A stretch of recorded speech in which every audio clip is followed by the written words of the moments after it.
Ow. That's me. Let's talk about one of our favorite handheld systems Yeah, let's do it. that died a tragic death. It really did. Of neglect. The PlayStation Vita. Vita never die. Hashtag Vita never die. Except Sony's like, Vita, please die. Please.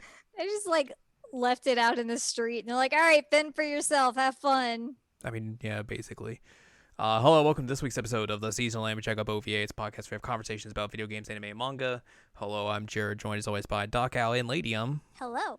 This is episode 225, and we're going to talk about the PlayStation Vita. We are. Because it's a cool system. Yeah, it is. Do you know in December, it will be the 10-year anniversary of the PlayStation Vita in Japan, which I guess that counts. It counts. But That's 10 wild. years. That doesn't seem real. It doesn't seem real. It seems like, oh yeah, the Vita is like 5 years old. Yeah. But no. 10 years. That's crazy. 10.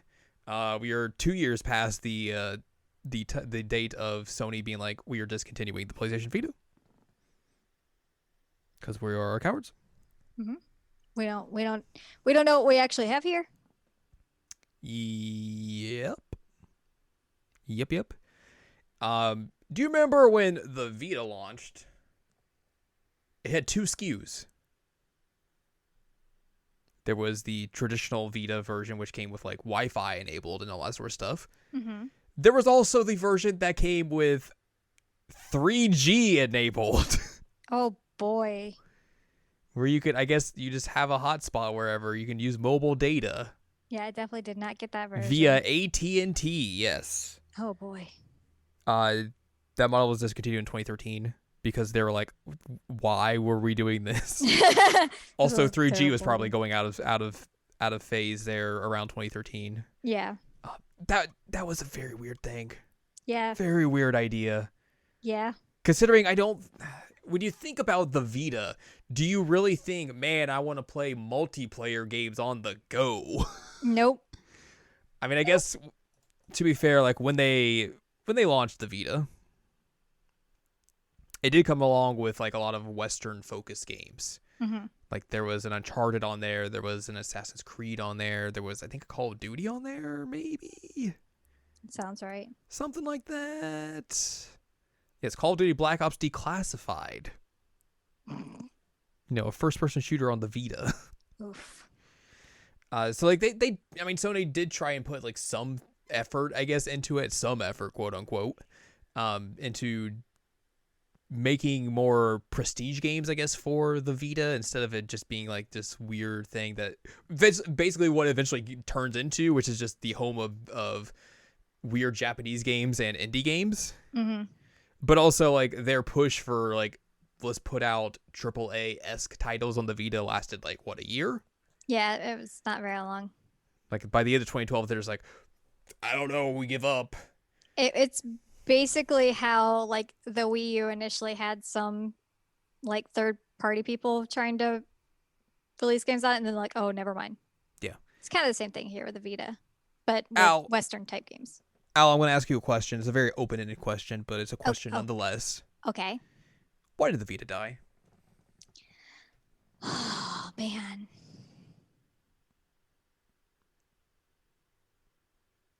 I mean, I could tell you one very concrete reason. Okay. Because the freaking memory cards were insanely expensive. That was basically what I was thinking of as well. Yes. So Sony, being the big brain Sony that they are, were like, SD cards? Who needs those? We can just make our own proprietary memory card and it will be golden. The problem being, as you said, they were very expensive out the gate and never dropped in price basically at all. Mm-mm. And they didn't really have a good smattering of sizes you could get. Mm-mm. Like most people would have just gotten like the 4 gigabyte or upgrade to an 8 gigabyte just to double their size. But if you wanted to get even higher than that, you're spending a lot of money on a tiny memory card that for a fraction of the cost could get you just 10 times as much memory in the form of an SD card. Yeah, I mean, I have I think 2 8 gigs. I have 3 memory cards for the Vita. I have 2 4s and an 8. One is the one that came with my system. One is a Japanese memory card. By Japanese, I mean it just has all my Japanese stuff on it. And then the 8 is just because I had to upgrade because Persona 4 Dancing All Night. So I wonder, since I have 2 8s, I must have a third one, the one that came with it somewhere. Yeah. But yeah, and having to switch out the cards all the time was freaking nightmare because like, hey, you can play this game, but like you have to have the card. I'm just like, God. All right, I gotta switch this out now. So I think that's a big part of it, is that it was just insane. That was an insane choice. Mm-hmm.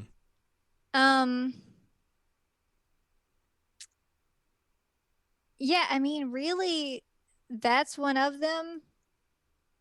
And I think the other reason is that Sony just stopped giving a fuck about it. Yeah, 100%.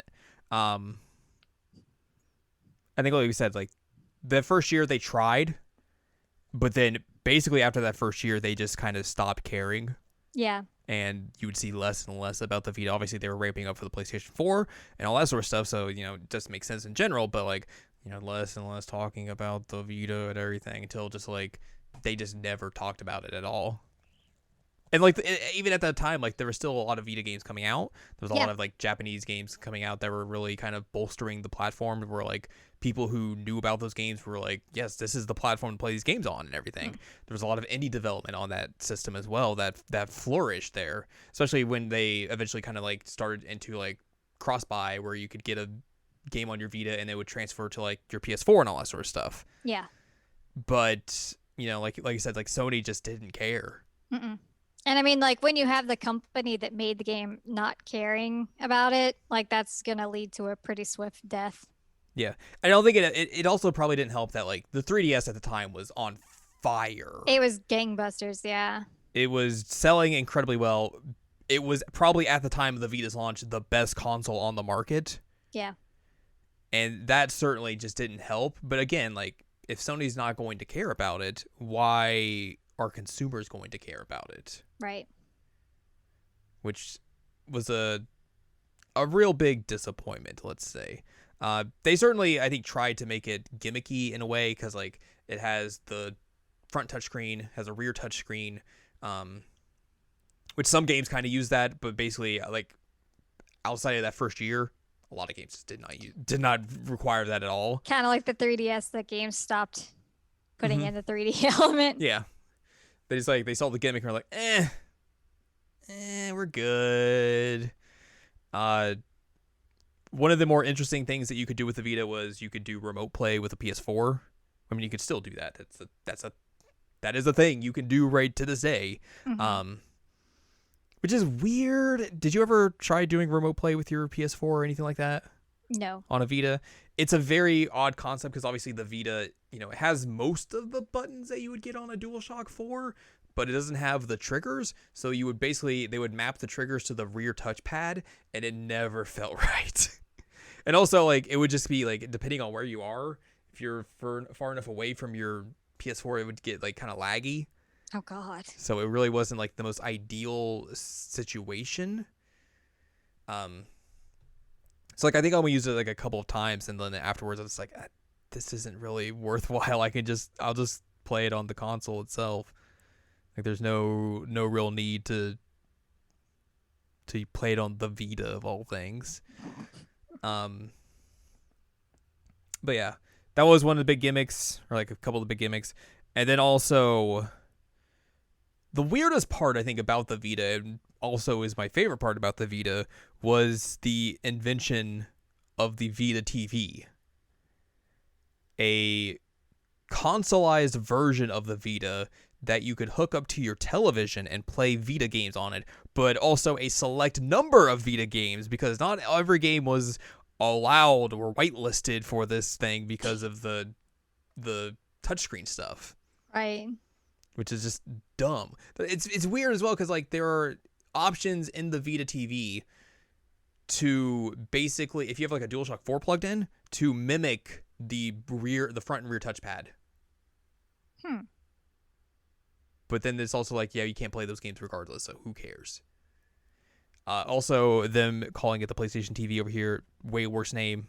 Should have kept Vita TV. It's way cooler. Yeah. I feel like they stumbled into something here that they did not understand why people liked it. Yeah. Because obviously, I think one of the biggest aspects of the Vita TV that people really enjoyed was that it gave you a way to capture Vita games in a way that you really couldn't before, unless you had a dev kit or you went out and got a hacked version of a Vita that someone plugged in a capture thing into, which usually those didn't work really well at all. But this gave you a really good way to capture Vita games in a way that, like I said, hadn't really been done before. It all looked really well and looked really good and everything. And, you know, for the most part, a lot of the games that you would want to play and get video for worked on it. And even like blowing those games up onto a TV, like for the most part, they all looked really well. I mean, you could tell here and there along the edges of like, oh, this is definitely a screen that's been blown up.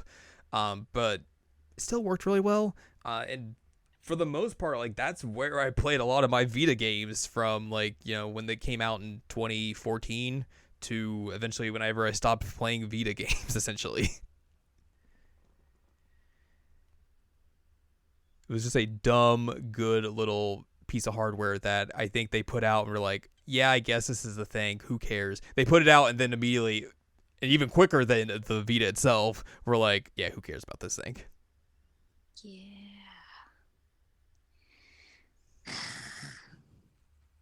Yeah, Sony just really didn't know what to do with any of it, really. They released it and then they're just like, eh. Mm-hmm. And then everybody else is like, oh, this is something we could do with this, or we could do this with it. And so like literally everyone around this, whether it was consumers or it was the game devs, like people figured it out. Yeah. Except Sony. Yeah, they have no idea.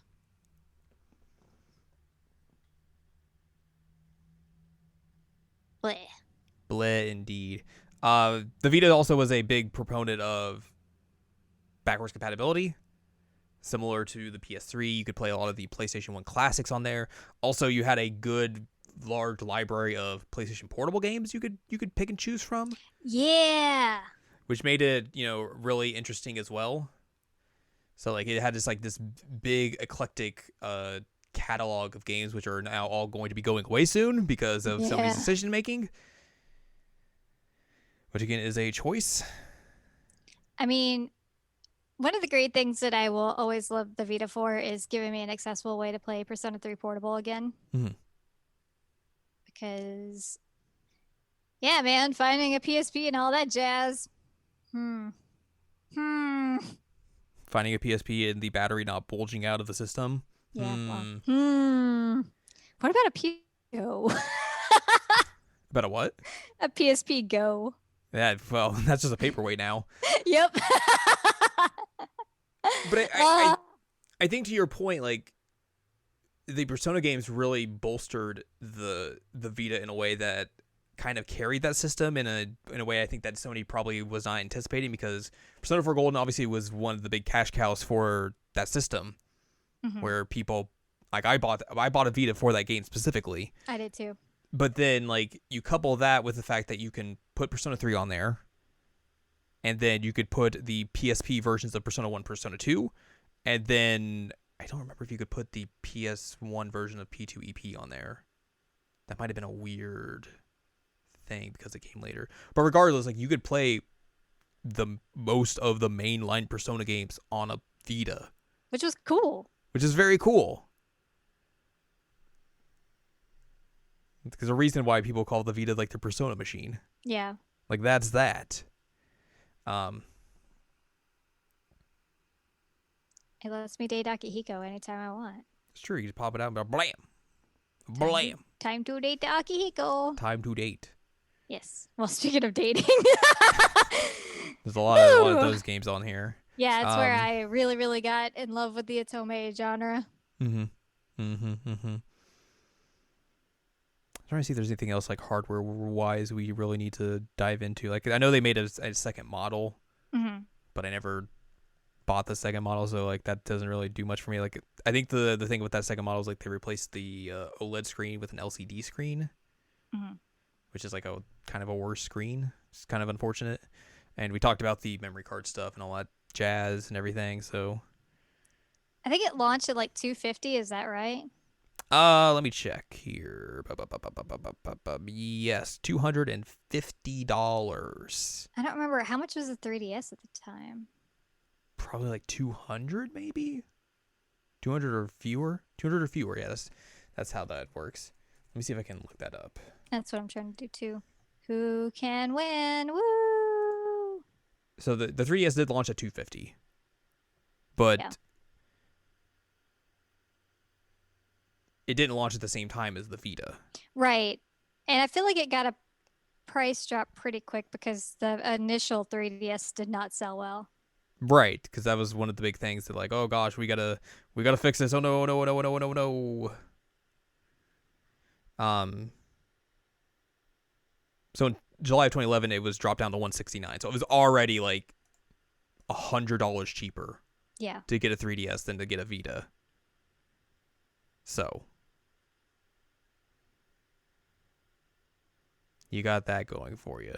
And then basically I think the Vita would have been in competition with the 3DS XL, which they launched at $200. Again, cheaper. Yeah. So it's one of the things, again, where like they're just already backs against the wall because Sony thinks this is a premium product, obviously. But Nintendo's out here like, yeah, we are the kings of this market, and we are going to almost dominate. Almost essentially at the very beginning price you out. Because we're going to come in cheaper, and we already have this set library that we've been building for a few years now, and you're going to be boned. So there's that. But yeah. The Vita died a horrible death. It really did. Ripperoni. The assassination of the PlayStation Vita by the coward Sony. Computer Entertainment America. Or which, not America, like, just Computer Entertainment. I have a pretty decent, like, hilarious story, I guess. And you know this because, like, we were friends at the time. But I guess it would have been, like, either 2017 or 2018. But it's when I was like initially interested in playing the first Trails of Cold Steel game, and I was going to get it for the Vita, and I found out that a GameStop in the area where I was going for my PhD had it. So I went to the store and was picking it up, and this dude's like, "Oh, you know, you're buying a Vita game. Do you know that the Vita's dead?" I'm like, "Bro, I'm buying a Vita game in like 2018. Like, you. I know what's up. I'm also buying a game that probably nobody's heard of in this store. I know what's going on with the Vita, man." And like, I remember that I got out of there just like, what just happened?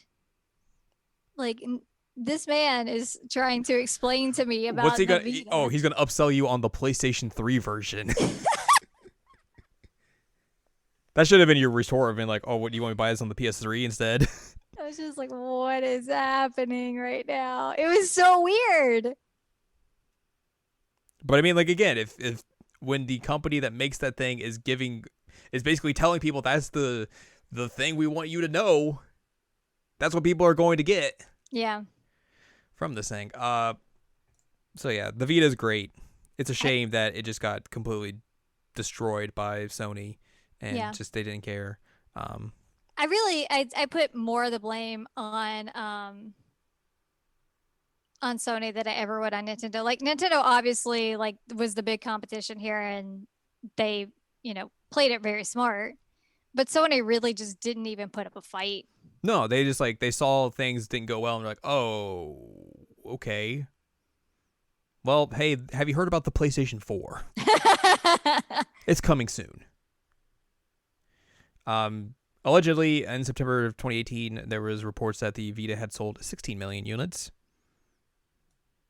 I don't know if that's good or bad or not, but that's a number we're gonna throw out there. Let's talk about some Vita games because the Vita has a long list in its library. According to Wikipedia, it has 1,298 games, too shy of 1,300. And then there's a bunch of like whatchamacallit, canceled and unreleased games for this thing. We're not gonna like dive deep into these because like there's gonna be a lot of games. So we'll just be like, hey, this is good, Mm-hmm. and it just shows like this library was very diverse and vast and had a lot of variety to it, but you wouldn't know that if you talked to Sony. Nope. So yeah, let's talk about some games here. Let's do it. Seven Scarlet's a game you like. I love Seven Scarlet's one of the best Atome games that's on the Vita, easily. Not Like, Vita it's- TV compatible though, so clearly throw it in the trash. It is not, but like, So I don't understand that. man, it's such a good game. Like that story is incredible. And then we, oh man, you should play Seven Scarlet if you have a Vita, my dudes. Because that hasn't come out elsewhere yet, has it? No, it hasn't. It's not had like a Switch release or anything, but like I said, easily one of the best Atome games on the Vita, and that's saying a lot because there's a lot of good Atome games on the Vita, but this one's story was just incredible. And it had that FMV part of it that was pretty cool. It's true. Yeah, so That part's like pretty good. it's pretty good. It's pretty good. And this was the one that like they had that other game that we played like last Rolled year or the Engine year before. Syndrome, Yeah. which Right? is basically just the Dude version of it. yeah, Yeah, because it's like the same writers and everything. it's hilarious. Anyway, that game's So really good. That's the thing. I'm gonna shout out Caligula Effect here, even though neither of us really like that game, Yeah, but it is a staple of the Vita. Just watch that anime instead. the anime's so good. It's much better. So good. So yeah, but that was definitely a thing that you could get on the Vita. The Code Realize games. Yes. That was a big proponent for you getting into Atome, obviously, Mhm. but they put all those games out on the Vita, and I would assume thrived there because they kept putting all those games out on the Vita, and Yeah. a lot of those Atome games out on the Vita. So Yeah. And I mean, like, Code Realize was really my, like, I had Mystic Messenger, but Code Realize was really my introduction to Atome. And it's really, really good. And I still will treasure forever that Code Realize, the first one, was like one of the last gifts, like one of the last Christmas gifts from my dad. Mhm. Which is hilarious. My dad's like, here's this game that I have no idea what it is, but you asked for it. Go date some pretty boys, I guess. you're like, yes. Yes. But like Code Realize was a game changer for me. Got real into some stuff. But yeah, like that entire series lives there. Sure does. Those Color Cross Mouse games were on the Vita. Mhm. I played The the second one original didn't. one. The second one didn't come out on the Vita though, No, it came out on the Switch. because it came out. It came out too late. But the original Color Cross Malice did come out on the Vita, and I played it on the Vita, and Mhm. it was really good too. Yeah. Although, like, cops. Caps. One series I think got a lot of notoriety in this country because it was basically the first time they came out in America, and they came out on the Vita. Danganronpa. Mm-hmm. 1 and 2 were big proponents in the early days of the Vita. Another episode and V3 also came out on the Vita, but I played those elsewhere.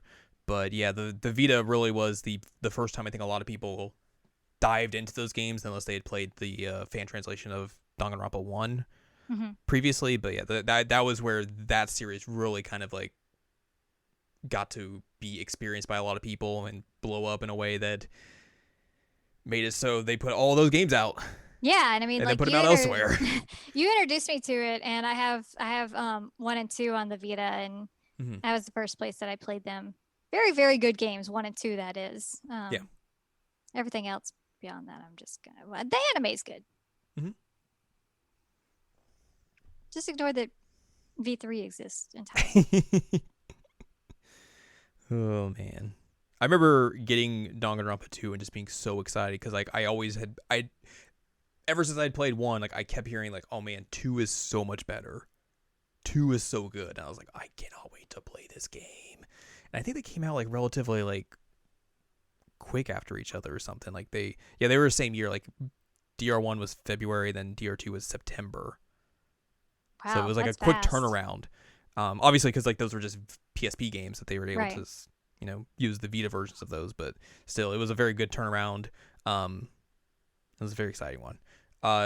They put out the Digimon Story Cyber Sleuth games on Vita. I didn't play those on Vita, so I don't know how they ran or anything. But like those games are really good, and probably very playable on a Vita, considering they were kind of basic graphics on a PS4. But that would be a good way to play those games, just hand on a handheld, just chilling and all that sort of stuff.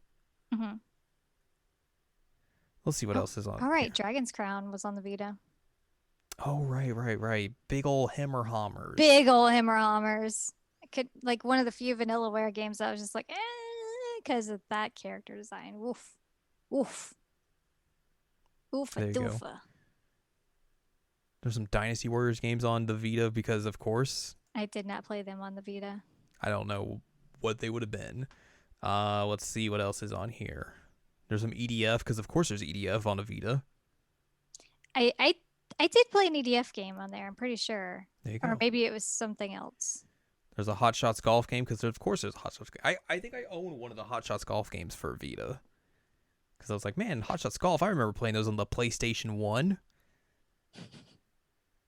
And I got it. Farming Simulator, of course. Woo! The best place to play on the Vita. Because, of course, they put out Final Fantasy X and X-2 on Vita because they put it out on PlayStation 4 and they kind of, I think, did it come out on Vita first or did it come out on both? But I remember, like, I think it was a weird thing of, like, the cart had 10 and you had to download 10.2 or something weird like that. But either way, like, they crammed 10 and 10.2 onto a Vita, which is a pretty impressive feat. That is very impressive. Yeah, I think they did it the same way that they did on the Switch. That it was like 10 was on the cart and 10.2 was on the the download. Download. Yeah, I did not get that one for the Vita. I just went to check to see. But I mean, like, you can talk about my old man on a portable system. My old man. Cool.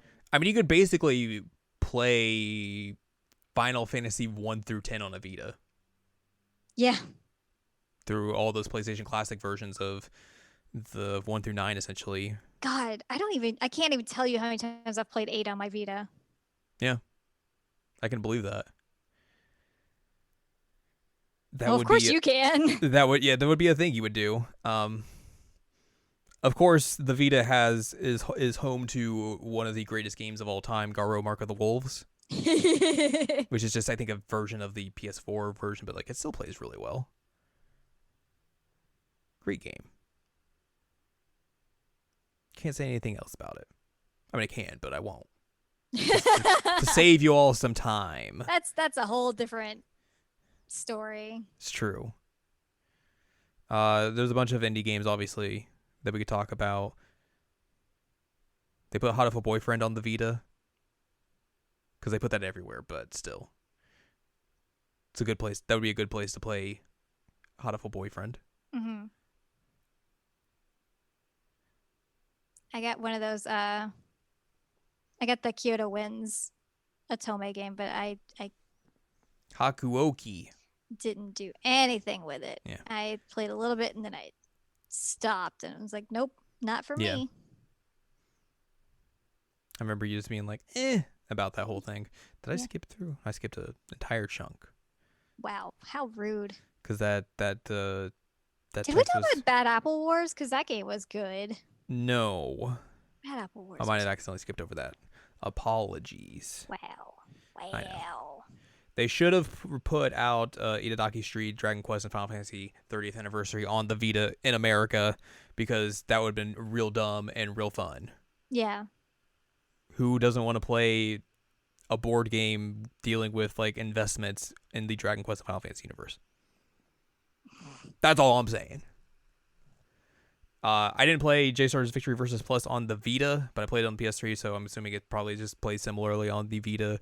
But that's a weird game where you can just be like, I want to see Jonathan Joestar fight Goku. And the game's like, sure, okay, cool. You want to have that happen? Thumbs up. It's a weird, weird game. Good lord. There's a lot of names here in the K's, and I'm just like, I don't know what this is. Yep, same. They put a Killzone game out on the Vita in 2013. They were like desperate, like, we gotta put something out. This is gonna work, right? Oh god. And Sony's just like,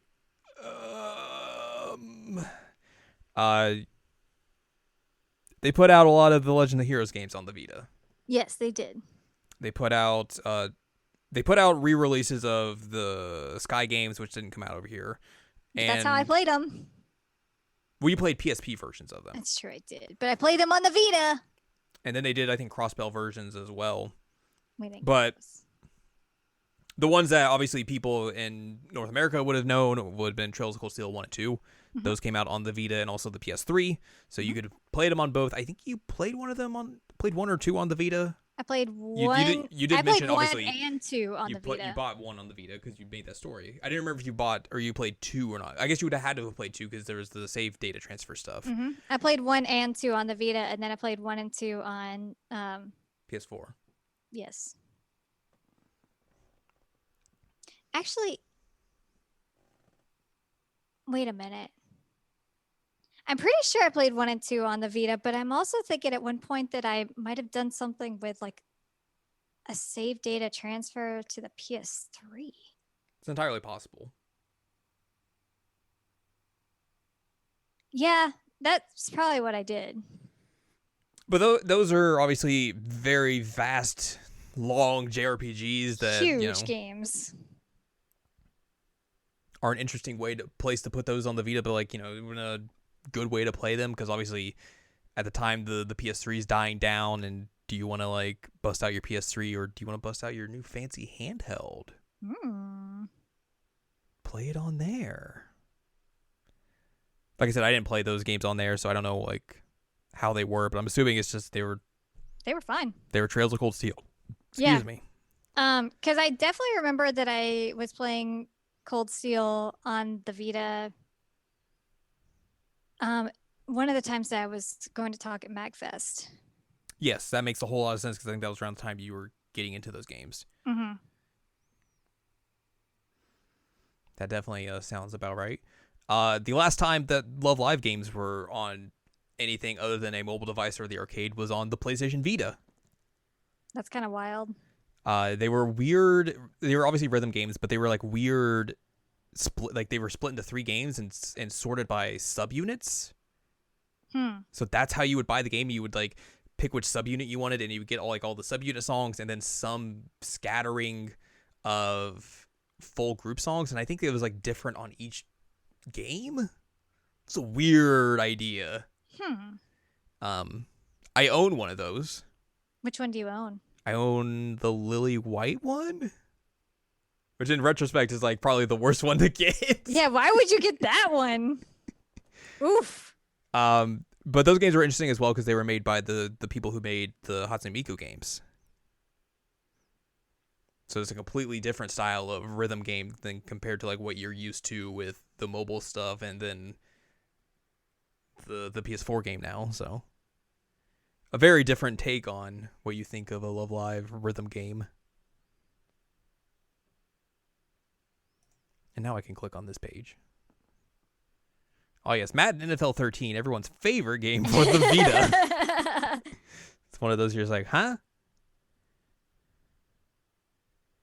Again, they tried to put stuff out there. They did try for a hot second, and then they're like, you know what? We're good. Yeah.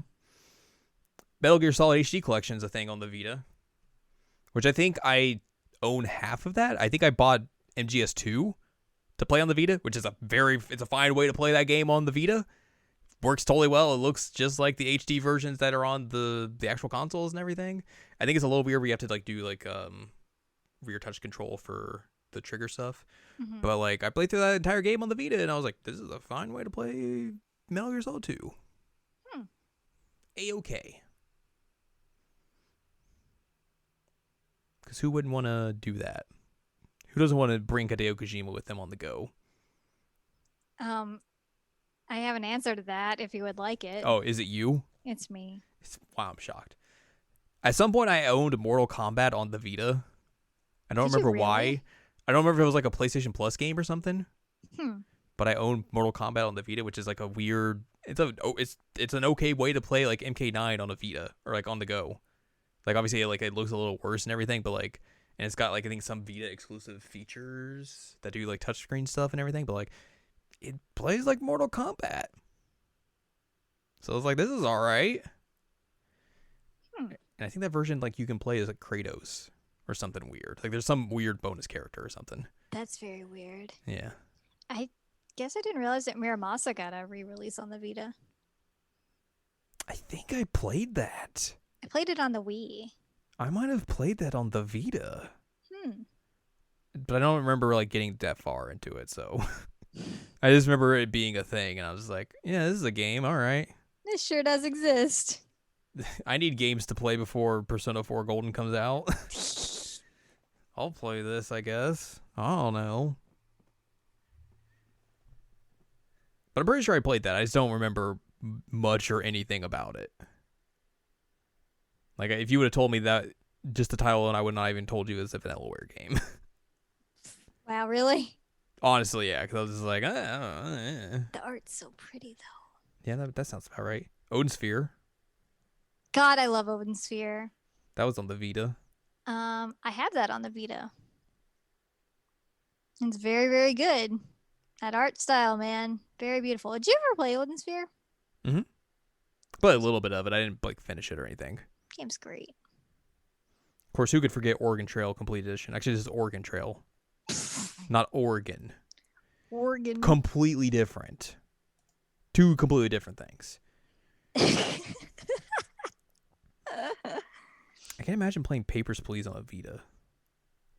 But that's because I just associate that game being a PC game. Mm-hmm.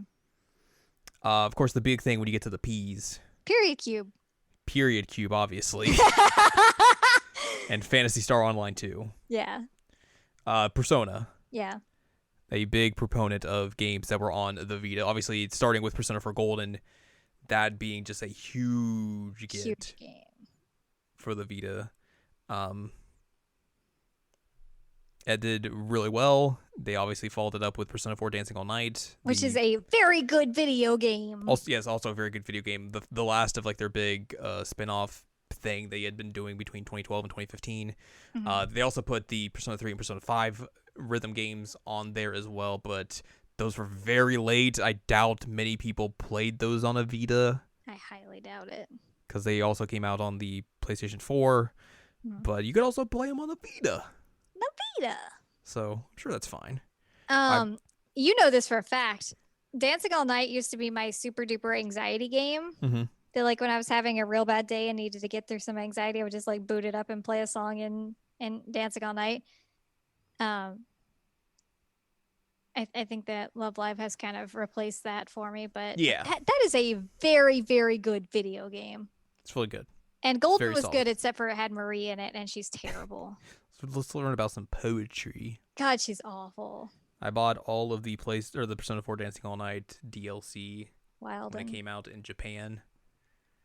So I had all of that before it actually came out here overseas. Wow. It's like I know all this stuff already.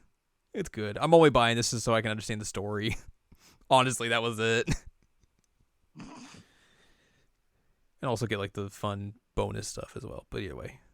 Yeah, Persona obviously was a big factor of the Vita kind of becoming, I guess, a cult hit in a way. Who could also forget Persona or PlayStation All-Stars Battle Royale? What? Don't you remember the PlayStation Smash clone? Oh, right. You honestly did forget. Right. I did. I absolutely did. How dare.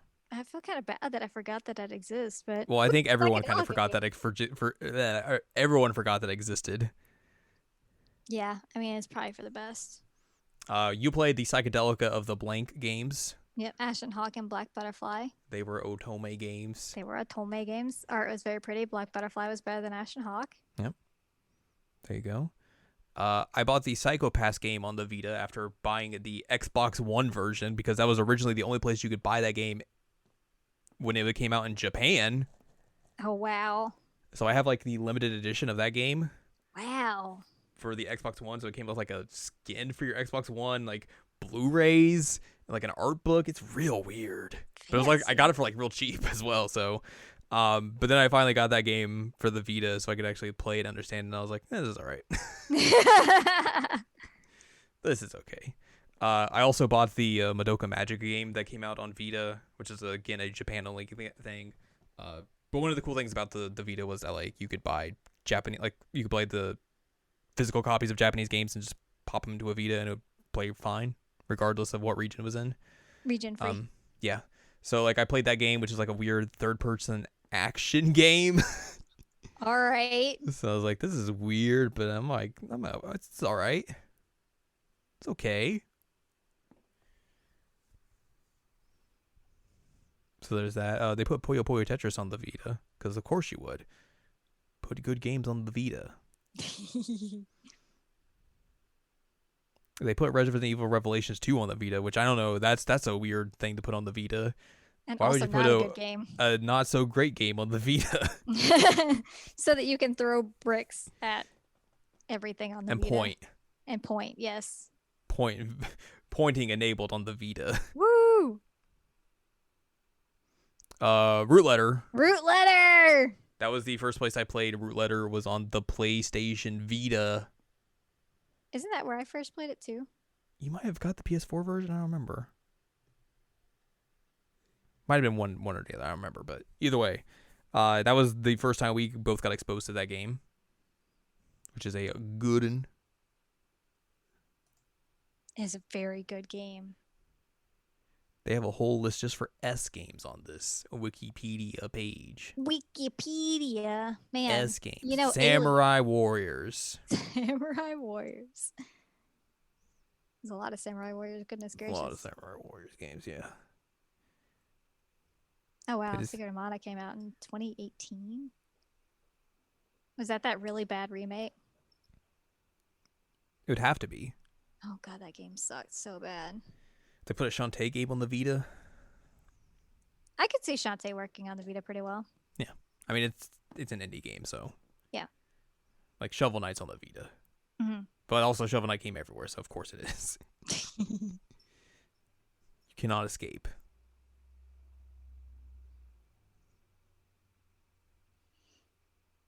What else can we find? Stardew Valley. Again, just another indie game, so of course it's on the Vita. Oh, Steins Gate. Steins Gate I played. I have the Vita version, but I mostly just got that so I could get the Platinum Trophy.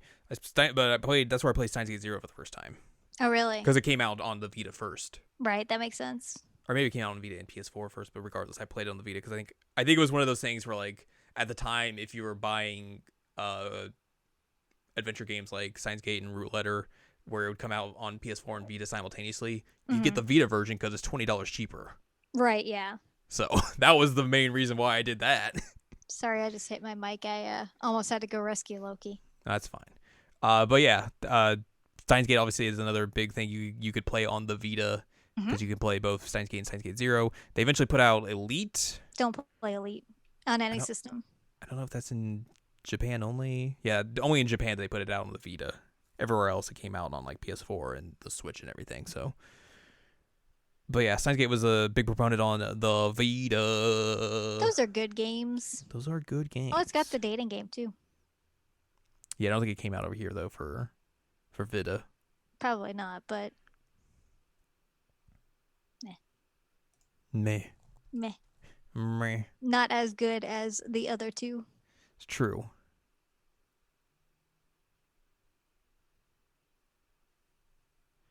Tokyo Xanadu was a Vita game. It was originally a Vita game, yep. Right, because like they originally put that game out just strictly as a Vita game. Then they did the PS4 version as like this enhanced version. But I think also put that out on Vita as well, maybe or whatnot. I remember EX Plus or whatever. Yeah, I remember like seeing people talk about Tokyo Xanadu before it came out, like originally on the Vita, and being like, this game looks amazing. I need to play this game. And then like just waiting and waiting and waiting and waiting and waiting and waiting for it to come out, because it didn't come out for like another 2 years over here at least. And then waiting again for the PS4 version. But it was a long wait, but well worth the wait. Well worth it. Zero regrets. And it also got us into the Cold Steel series and thus the entire Trails series. And just, man, that's been a ride. It's true. They put a Katamari game on the Vita. Touch My Katamari, right? Yes. I didn't play that, so I don't know. Couldn't tell you about it. They put Under Night In-Birth EXE Latest on the Vita. Because cool. I mean, that game's all right. Oh, there's the Uncharted game you're talking about. Mm-hmm. I don't really like Uncharted, so. Yeah, I played 4 all the way through. Why? I got it for cheap. That's fair. It's a nice looking game. So I was like, I'll play this. It's just like a dumb action game. Sure, why not? They put the first 2 seasons of The Walking Dead on the Vita, which that shows you how long the Vita had been in existence, because those are on there. Yeah. I'd be curious to see how well those ran or didn't run. Yeah, that's interesting. The World of Final Fantasy was a Vita game, in conjunction with its PS4 release. So you could listen to that one good song and then be like, I don't want to pay attention to the story at all. Yeah, I mean, because it goes to absolute butts. Mm-hmm. And then obviously another big proponent of the Vita, which we're going to round out with here before we get into some weird canceled games, the Zero Escape series. Yes! This is where I first got introduced to the series, because I bought Virtue's Last Reward because I don't remember why, but I bought it. I didn't get very far into it because like it was a puzzle game and I'm bad at puzzle games, so that kind of blocked me from doing so. But I think it was eventually like when we started becoming friends, I gave it another shot, and then it was like, oh, this is really good. I played Zero Time Dilemma on the Vita. It's a good way to play that game as well. And then they put out that the Nonary Games version on Vita as well, because obviously Virtuous Last Reward's already there, but they gave him a chance to put 999 on Vita as well, so you could play all 3 games on the same system, which is a good way to do so. Because those are good games. Also, apparently they put Zenkai Zero on the Vita, only in Japan though. Should have been. I guess that seems like a Vita game. Man, Zero Escape's so good. Zero Escape is very good. So good. Let's talk about some canceled video games, like starting off with 13 Sentinels Aegis Rim. Yeah. I forgot. We were just talking about that. Basically, it came out too late. Yeah. For the Vita. Pour one out for your friend, the Vita. Apparently, they were going to put a BioShock game on the Vita at one point. But then they're like, JK. That's a very odd choice. Yeah. Bloodstained Ritual of the Night was originally going to be a Vita game, but then got canceled, I think, because, again, it's too late. It's too late to apologize. It's too late. Oh, my God. There you go. Timely references. Woo! I mean, it fits with the Vita. Yeah. They were going to put a Final Fantasy mobile game on the Vita, set in the universe of Type 0 in the Fabula Nova Crystallis sub-series. Oh, no. That's how you know it's good. Oh, no. And then they're like, no. Just kidding. We're not going to do that. They were going to put Hyper Light Drifter on the Vita. Oh, interesting. I could see that working. But that got canceled due to development issues with the studio. So, whoops. Let's see if there's anything else on here. Of course, Mighty Number 9, everyone's favorite game. You know, apparently they were going to port original Nier to the Vita. What? But then, so this says the Vita version of the game was in planning. However, the development team that was supposed to port the game ended up working on Dragon Quest X instead. It's a weird shift. Like, I get, okay, sure. Hey, we need you to go do this game instead. This is a completely different series. You're just like, what? Weird. Yeah. There's supposed to be a Shin Megami Tensei game on the Vita at some point, I could see that. but then they just never said anything about it again, apparently.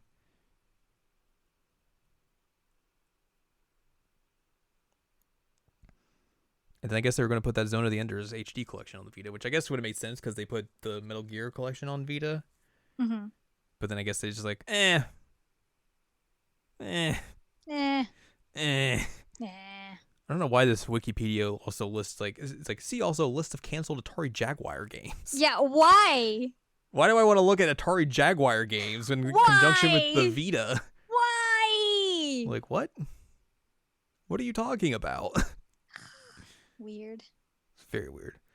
But yeah, that's just a smattering of Vita games that we like and wanted to briefly touch base on. Man, the Vita was a good system. I spent so much time with my Vita. It was a very good system that just got its legs cut out from it completely, just like at the very beginning of its release. Lifespan? So Yeah, of its lifespan. So like this, what are you gonna do? What are you gonna do? Put out weird Japanese games, bunch of indie games, and then the Switch is just going to become the Vita 2. Yeah, I mean the Switch has really taken over the reins of the Vita. Yeah.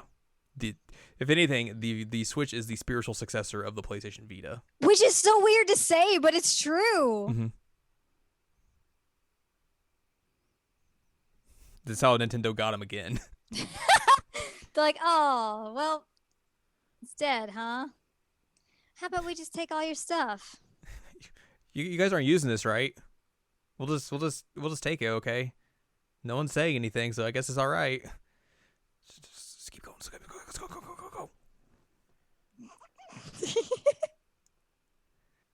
Good old Vita.